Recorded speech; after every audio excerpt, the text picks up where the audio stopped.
शादमानियो शादमानी शादमानियो शादमानी है मुबारक आज का दिन रात आई है सुहानी शादमानियो शादमानी शादमानियो शादमानी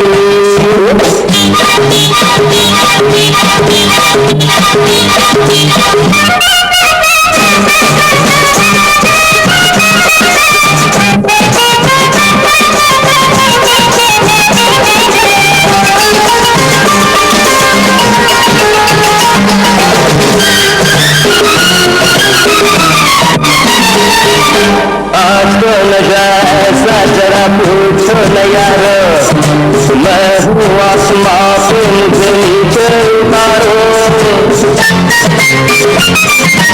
आज तो नशा ऐसा जरा पूछो न यारो मैं हूँ आसमां पे मुझे नीचे उतारो मुझ पे सदा हंसती रहो यूं ही बहारो मिलके मेरे साथ ना तो आपकी है मेहरबानी शादमानियो शादमानी शादमानियो शादमानी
रहती है, तेरे लिए ये बाहें मुझे खुद पता नहीं है, मुझे तुझसे प्यार क्यों है।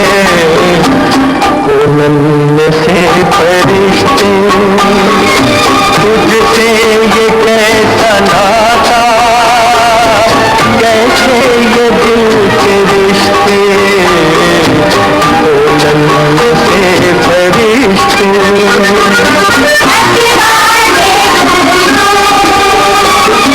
हैप्पी बर्थडे टू यू,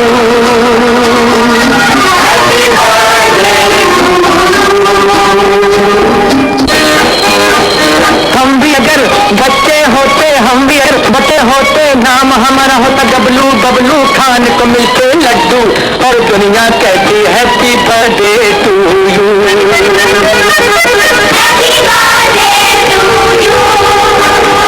हम भी अगर बच्चे होते, हम भी अगर बच्चे होते, नाम हमारा होता गबलू, बबलू खान को मिलते लड्डू, और दुनिया कहती हैप्पी बर्थडे टू यू।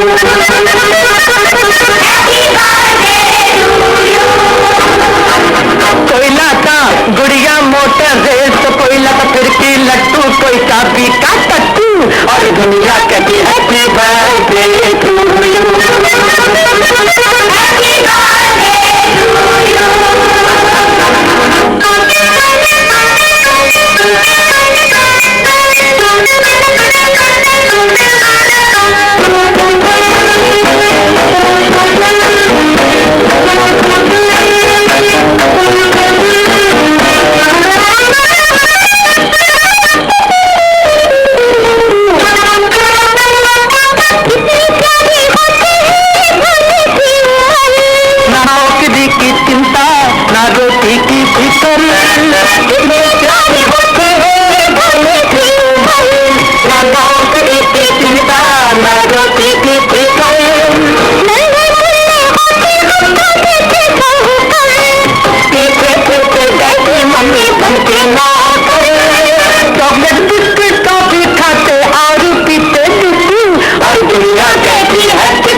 हमारा होता गबलू, बबलू खान को मिलते लड्डू, और दुनिया कहती हैप्पी बर्थडे टू यू।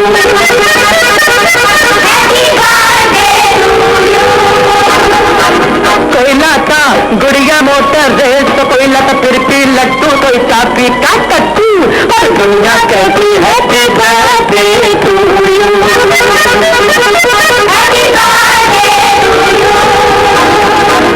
हम भी अगर बच्चे होते, हम भी अगर बच्चे होते, नाम हमारा होता गबलू, बबलू खान को मिलते लड्डू, और दुनिया कहती हैप्पी बर्थडे टू यू।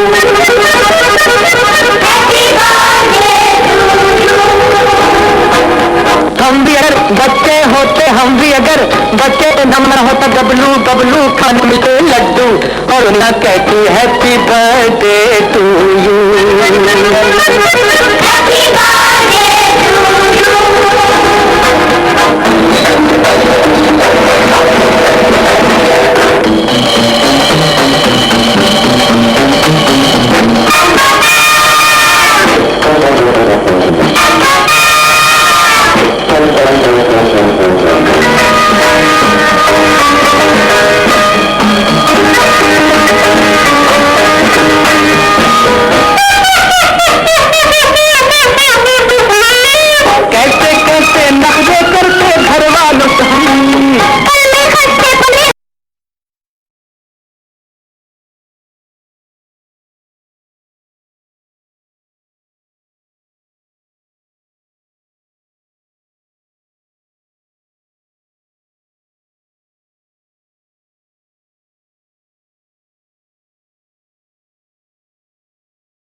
नाम हमारा होता गबलू गबलू खाने को मिलते लड्डू और दुनिया कहती है कि बर्थडे टू यू।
चलो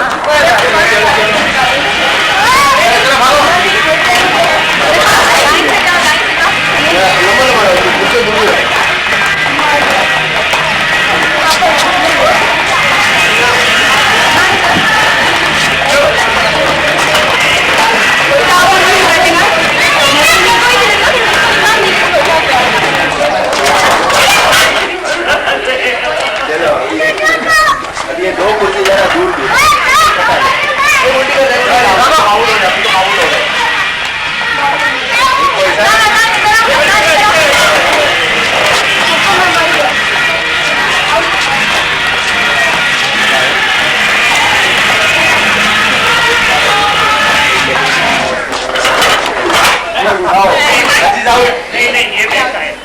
ठीक है वो ये सही कौन सही है ये सही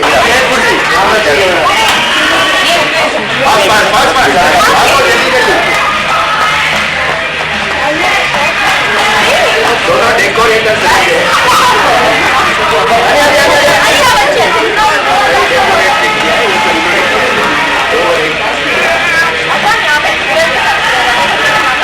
देखिए कितने ज्यादा डेकोरेशन में मेहनत किए वो चीज जल्दी जल्दी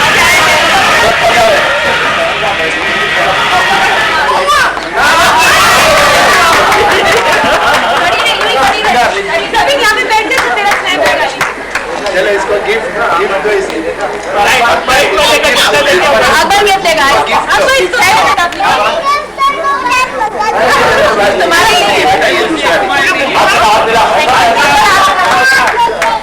थैंक यू चलो चलो दूसरी ऐसा नहीं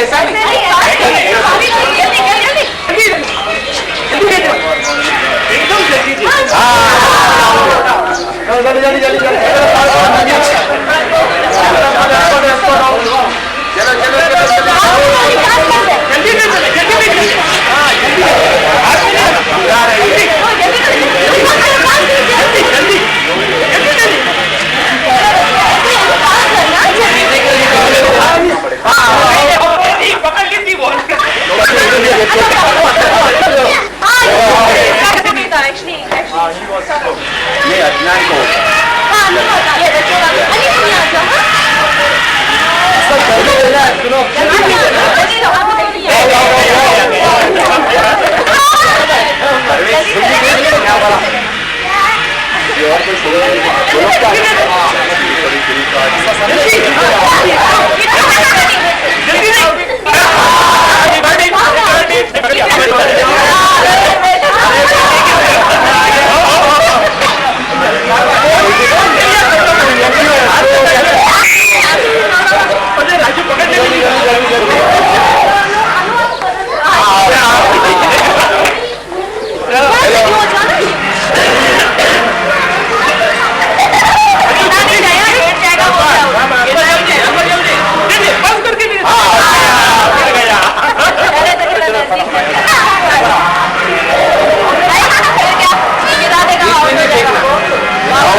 जरा जरा दूर हो जाओ चलो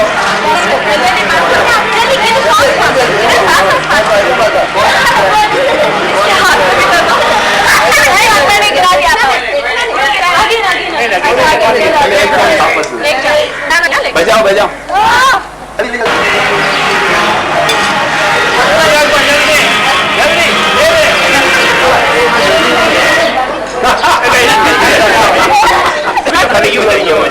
सामने सामने चलो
इसके बाद के सॉन्ग पे करेंगे अभी चलो, ये- ये शुरू कर देंगे। ये पहले उतर देंगे ने उसके बाद फिर इसको बोलेंगे ना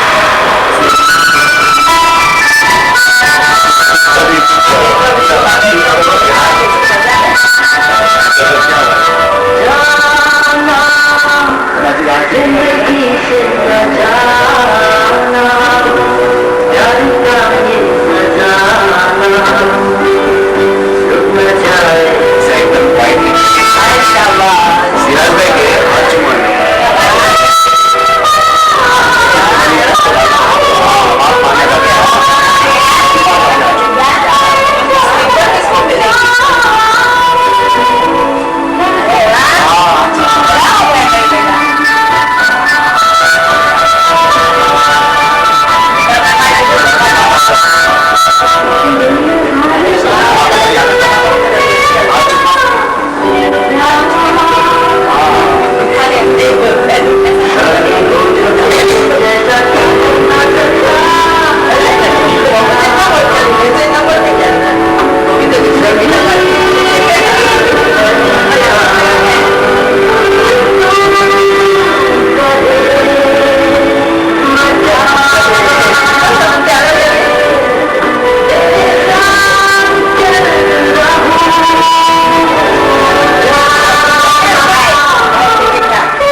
माजी का प्यार कर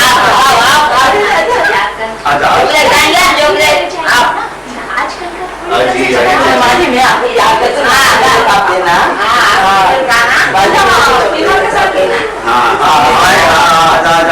हमारे दिन में शर्म आ जाता कभी कभी तुम्हारी कुछ फिल्म कोई भी चीज आप ना फिल्म नहीं फोटो ना फिल्म ना फोटो ना ट्रेन में लेके जाएंगे ना गांधी गार्डन ट्रेन में बिठाने वाले आपको सब चीज अभी नहीं अब वो देखने जाएंगे स्लो देखने चलेगा बड़ों की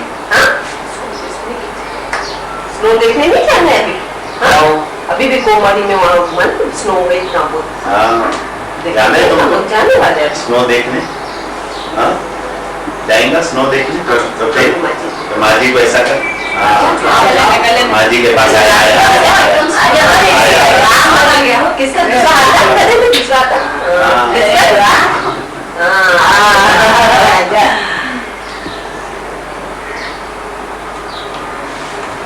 तुम्हारी बर्थडे की फिल्म अच्छी है तुम अंकल को थैंक यू बोला अंकल को बोला थैंक यू तुम्हारी बर्थडे की फिल्म कितनी अच्छी उतारे अंकल उतार तुम बोला थैंक यू बोल अंकल गेम में जीत गया उसका भी आया बोल गिफ्ट लेता है थैंक यू गिफ्ट लेता है सब गिफ्ट हम लोग को दिखाया तो नहीं तुम हाँ हम लोग को तो दिखाया दिखाएगा यहाँ का आवाज माई कौन है अच्छा तो आवाज भी आ रही है अकबर आवाज बोल जलाल भाई हमारी फिल्म उतर रही है आपको अभी आएगी अमेरिका में बोल ऐसा बोलो उतर जाएगी बोल जलाल भाई करीम भाई हमारी फिल्म आपको हम भेजेंगे कैमरा के सामने देखे बोल हेलो जलाल भाई करीम भाई सब हेलो जलाल भाई यारी मदद कभी आते हैं आप लोग बहुत याद रहते हैं बोल जलाल आप कभी आओगे जलाल भाई कभी आओगे बहुत याद करीम भाई आप कभी आओ करीम भाई आप कभी आओगे करीम भाई आप कभी आओगे मैं बहुत याद करता हूँ आपकी बहुत आपको बर्थडे की फिल्म हम भेजेंगे आपको बहुत याद करता हूँ और आपके बर्थडे की फिल्म भी भेजेंगे और आपकी बर्थडे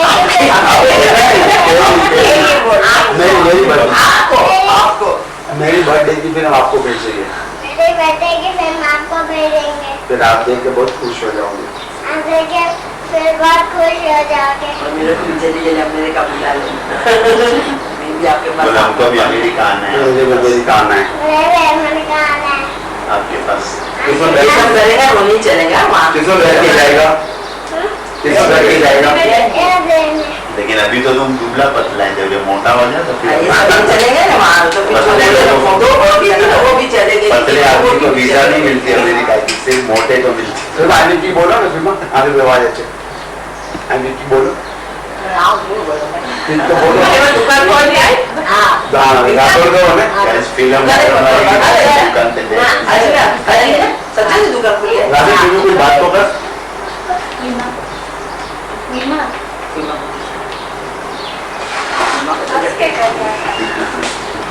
राधे तुम्हें कोई बात तो कर अच्छा अकबर इसमें हिस्सा लेगा वो स्कूल में जो हो रही है तेरी प्रोग्राम कौन से अच्छा तो क्या क्या बोली थी कल बोलेंगे क्या बोली थी कल बोलते जरा क्या बात लिया है कौन सा ड्रेस पहनने वो पोइट्री बोलेंगे पोएट्री आती है बोलने तो अगर ऐसा पोएट्री बोल सब बोलेंगे ये क्या है ना अकबर ब्राउन पेंट ब्राउन बो अच्छा और कोई भी लाइट कलर का शर्ट ग्रीन अकबर अच्छा वो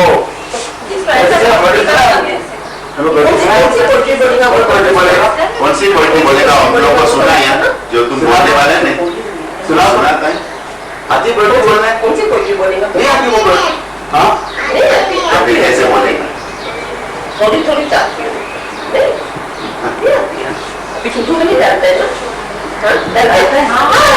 अभी डाल दे एक दफा डाल दे छुट्टू डाल दे क्यों जिनमें भी डालते हैं अभी एक दफा डाल दे तो सबके सामने डाल के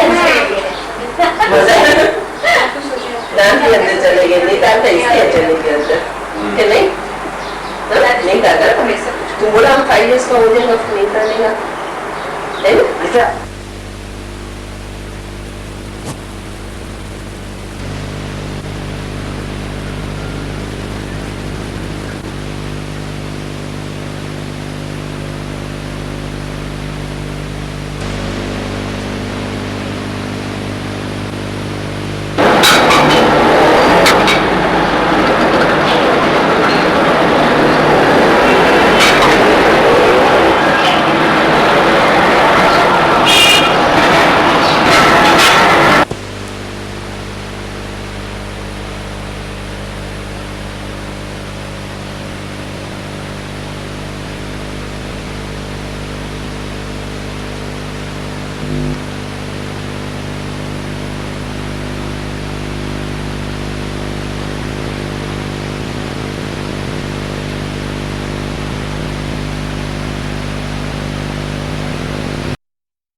All right.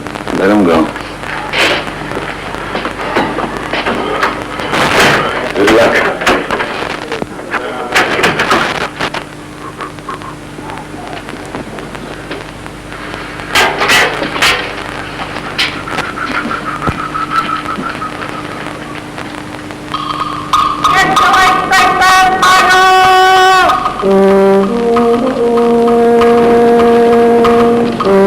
Yes,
First, talking personally, we've come to France, home of one of the world's least known famous men, His Highness Prince Karim Aga Khan. He invited me to his home for this, his first major television interview. He both lives and has his offices here in a glorious 200-acre estate near the town of Chantilly, France's equivalent of Newmarket, and home of one of Europe's best-known racecourses. Not surprising for a man with 600 racehorses of his own. He's reputed to be the world's richest man, but perhaps most important, he's the spiritual leader of 20 million Ismaili Muslims. Your Highness, if a complete stranger who had no idea who you were or what you were came up to you and said, "What do you do for a living?" what would be your reply? I would say that my role is I'm the imam, the hereditary imam of a Shia Muslim community, an international Shia Muslim community. And that your influence in the world is?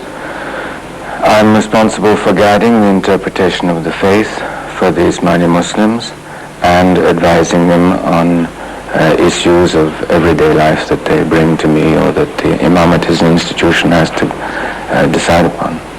May we for a moment go back in time to your boyhood in Kenya? What memories do you have of those days? Well, I was, of course, very young, and it was during the war. But I remember the beauty of Kenya as a country. I remember Nairobi as being a town rather than a city, with all that represented in terms of the sort of things that amuse a child, the possibility of seeing wildlife over the garden wall and that sort of thing.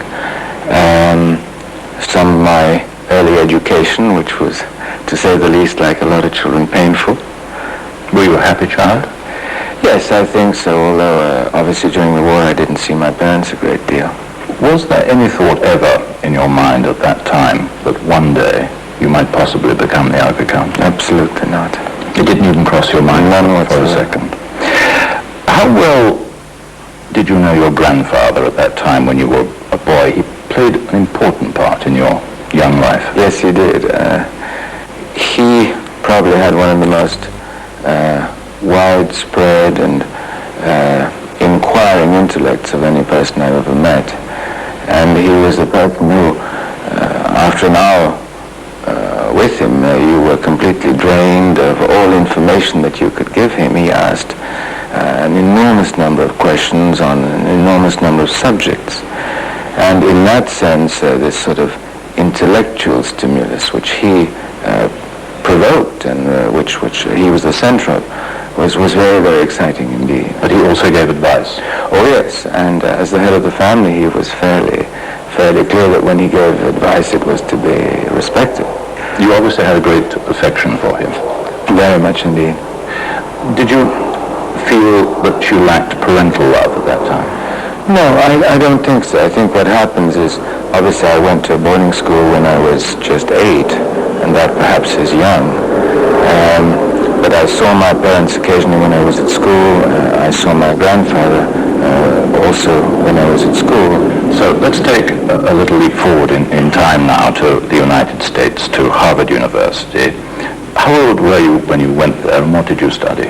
I was 17 when I went to Harvard, and I started in what I wanted to do was engineering studies or technical studies, and then I switched to Islamic history.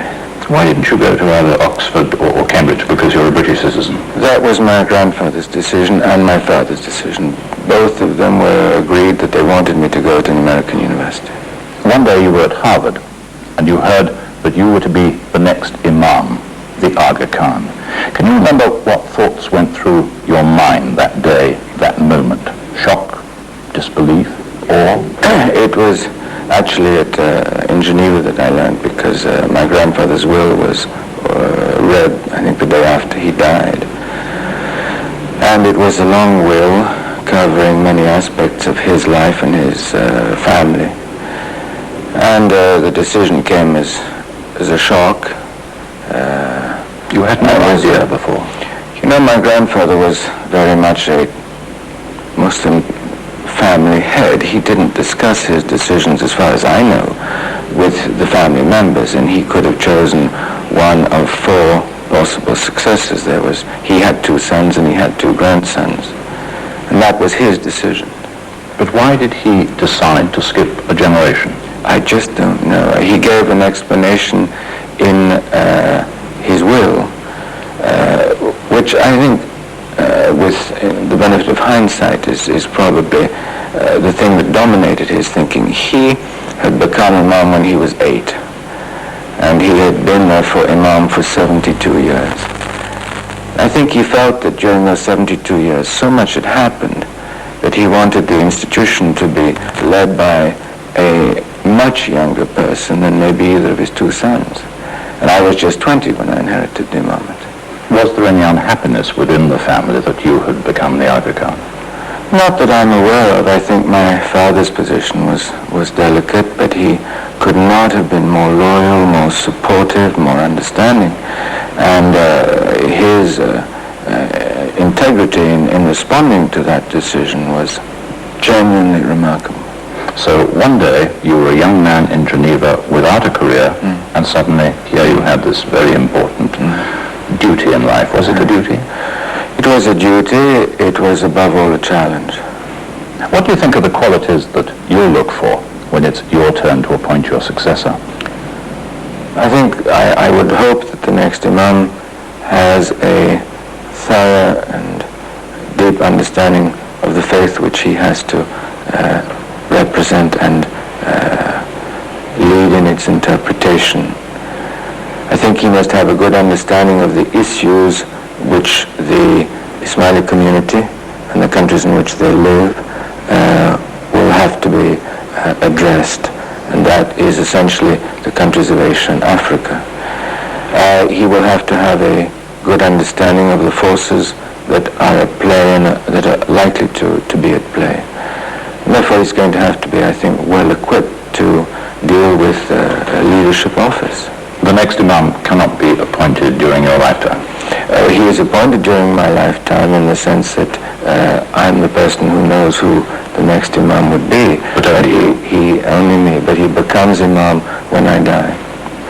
One of the myths surrounding you is that some people in the West think of you as a living God. Not only is that not true, it is also blasphemous. Absolutely. I mean, as you know, the faith of Islam was revealed at a time when the Arabian continent was idolatrous. And idolatry, all forms of idolatry, are totally prohibited by Islam.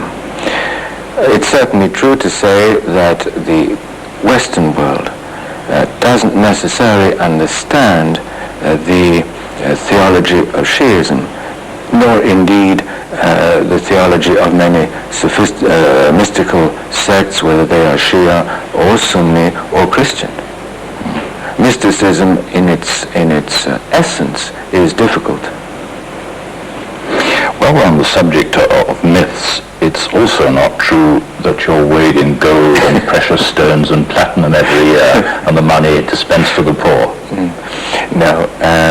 First of all, the Jubilees, as a Western fantasy has developed them, were only existed in my grandfather's lifetime in the form that they took place. And it was in fact the community leadership that wanted to express public gratitude to the Imam for the leadership that he had provided.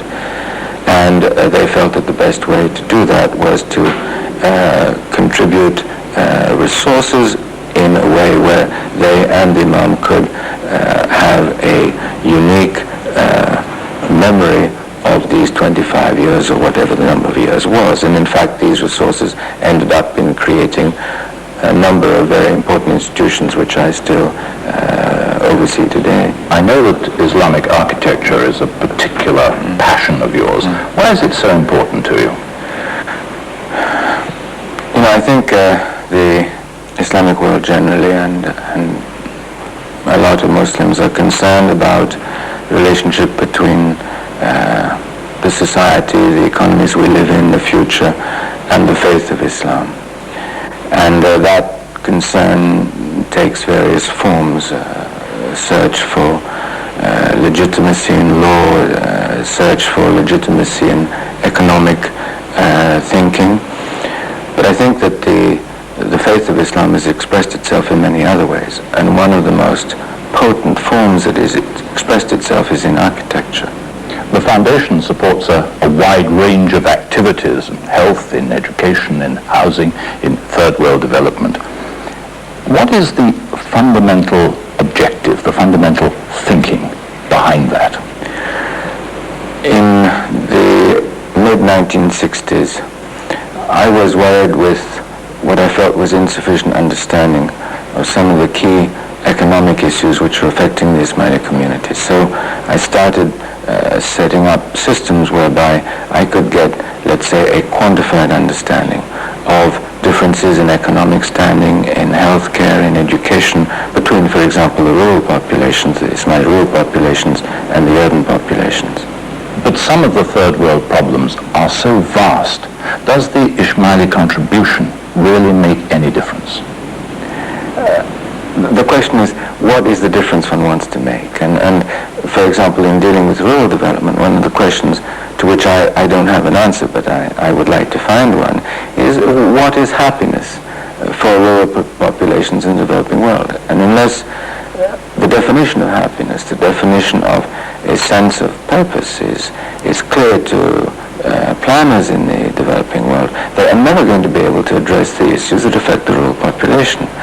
And what I have discovered, I think, in working on these problems, is that the rural populations are remarkably articulate, remarkably hardworking, remarkably thoughtful. But you have got to access to them. You've got to let them tell you as a decision maker what are their concerns, what are their priorities. And in that sense, I think that maybe the industrialized world doesn't deal with the same problems. Let's come back to the Ismaili organization and the one that you lead. Worldwide, it is devoted to good. There's no question about that, and you work hard. However, a cynical observer of that work might see you as the boss of a fairly ruthless, profit-motivated business empire. What would be your counter to that? Well, I think it's important, first of all, to ask the question in Muslim terminology, not in Christian terminology. I think the industrialized world, which is essentially a Christian world, has been brought up, to some extent at least, with the concept that wealth is improper. I think the Islamic world and Islam itself totally rejects that concept. What it asks is, what do you use your wealth for? In other words, the creation of wealth is not improper. The use of wealth might be improper. And insofar as the institutions that the Imamate is concerned with are concerned with improving the quality of life, both philanthropically and for profit, I think we are responding to the questions that we have to respond to in the developing world. We've already touched on the subject of self-sufficiency, particularly in rural areas. Is that part of the Ismaili and indeed your own philosophy? I think improving the quality of life of people is a fundamental Islamic concept. Making them self-sufficient. Making them self-sufficient and helping the weaker sections of a country or a community. That is fundamental. Right from the revelation of Islam, the way Prophet Muhammad lived himself, it is a fundamental Islamic concept. Showing the weak how to help themselves, though, not just picking them up. Charity and help, both. Charity, but not to the extent of making them beggars. Is that philanthropic? I think it is philanthropic to help them to become self-sufficient. Afterwards, there's no reason for it to be that way, and on the assumption that society will always have weak elements, those who are givers to that society have to continue to address themselves to the weaker sections of society. What makes Ismailis different from the mainstream Shiite Islam? Probably that there is a living imam who traces his family back to Hazrat Ali. The majority of the Shia today are known as 12 Shia, and they believe in the hidden Imam. Do you have any sympathy with the more fundamentalist elements of Shiism, with the leaders, for example, of Iran, of Pakistan, of Libya? I understand what are the pressures upon them. Whether I necessarily share the reactions to those pressures is not necessarily true. I think that one has to be very careful in the interpretation of Islam, not anchoring that interpretation at one time in history. If you make Islam a faith of the past, you, in a sense, how would I say, make it impossible for the Muslim to practice his faith today and in the future. And as a Muslim, I totally reject the concept that the message of Islam is tied to any given time after the revelation of the faith. And Islam must be practiced by people today and in 100 years, 200 years. And if Islam is a faith forever, then leadership must be very careful not to harness it to concepts of a given time. How do you think your own approach to Islam is regarded by somebody like the Ayatollah Khomeini? I have never discussed that with the Ayatollah, but I can imagine there are some areas on which we would differ, particularly with regard maybe to the rigid interpretation of certain parts maybe of tradition. But I think that the hope that the Islamic world will find a chance to govern itself within an Islamic view of life is one which is shared by a very, very large number of people. Are you a Democrat?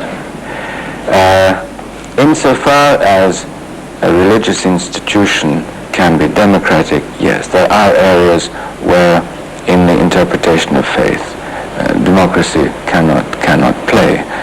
But in the choice of leadership, in consultation on decisions, I do seek to consult as widely as possible. Without going into any specifics, there must be some leaders with whom you have to deal because they have Ismailis under their rule who are either dictators or very undemocratic in their ways. How do you cope with that?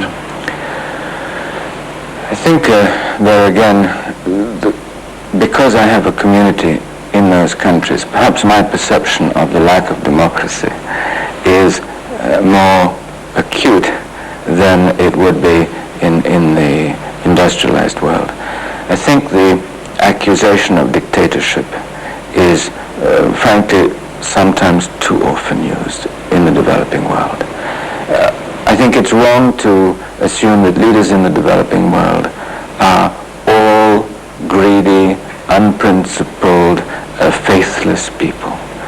I think a lot of them are knowledgeable. They evaluate the risks that they have to deal with. Their evaluations of the risks cannot necessarily be shared by the industrialized world. And I feel myself at times that some of these men and women deserve much greater defense and much greater credit than they get. You have immense wealth, both private and institutional. Where does all that wealth spring from?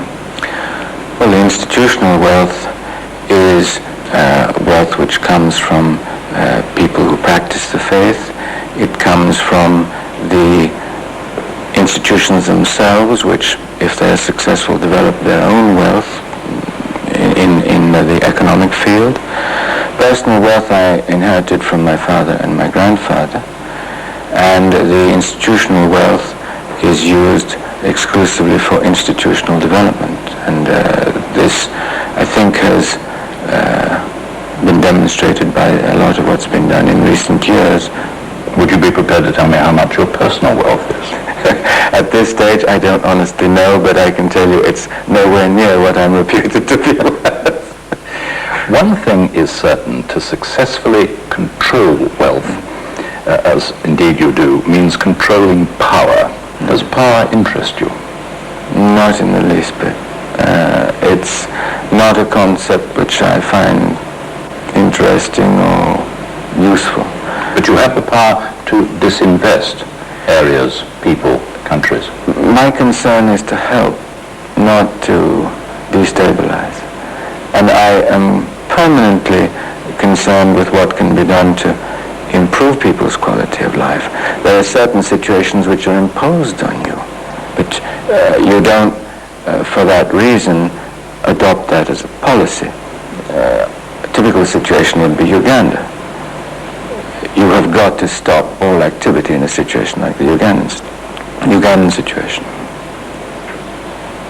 What about your very successful bloodstock? How did you come by that wondrous stable? You know, I never imagined that I might one day be a thoroughbred owner. When my grandfather died, my father was the person who owned and ran the bloodstock operation. On his death, none of his children wanted to continue. My grandfather's widow and youngest son didn't want to continue, and the question really was whether the family tradition should go on. And I hesitated for quite a long time. I knew nothing about the activity. I wasn't interested in it. It wasn't part of my mandate. And in the end, I decided it had been a successful family tradition. I asked whether I had any chances of keeping it a successful tradition. And I had good people to help me. But now the sport of kings gives you a thrill, doesn't it? I enjoy it. I must say that it has become a very big industry. It's perhaps following a trend of industrialization like most big sports today. It's no longer the amateur sport that it was maybe in my grandfather's time. But at a personal level, leading in the winner on Derby Day, it's a very special thrill, without any doubt. Talking of Derby Day, many people in Britain, of course, associate you with that poor horse, Shergar. Do you have your own personal theory as to what happened to that unfortunate animal? Yes, I think that all the information I have and continue to get is that this was an IRA kidnapping. It was part of a strategy to raise money through kidnapping, and this was a high-profile attempt to affect public opinion, because you remember that kidnapping was followed by the kidnapping of a number of people. And there was no way, as far as you were concerned, that sort of kidnapping would ever be successful? No, none whatsoever. And in fact, I don't even think the IRA necessarily understood what a stallion syndicate was or how it functioned, or why they clearly kidnapped the wrong type of asset. Does personal security worry you and that of your family? In certain parts of the world at certain times, yes. Outside your religious duties, the foundation, the business, how do you relax? What gives you pleasure and satisfaction? Strangely enough, work satisfaction is by far the highest one that I have. Otherwise, I enjoy sport. I like watching the horses perform successfully when they do perform successfully. I enjoy skiing because I can get out into fresh air and relax. I enjoy running in the woods here, but otherwise it's essentially the happiness that one gets from one's work. But you are a workaholic. People accuse me of that. Finally, Your Highness, when you travel around the world as you do frequently, what do you see? A vision of hope or a vision of despair?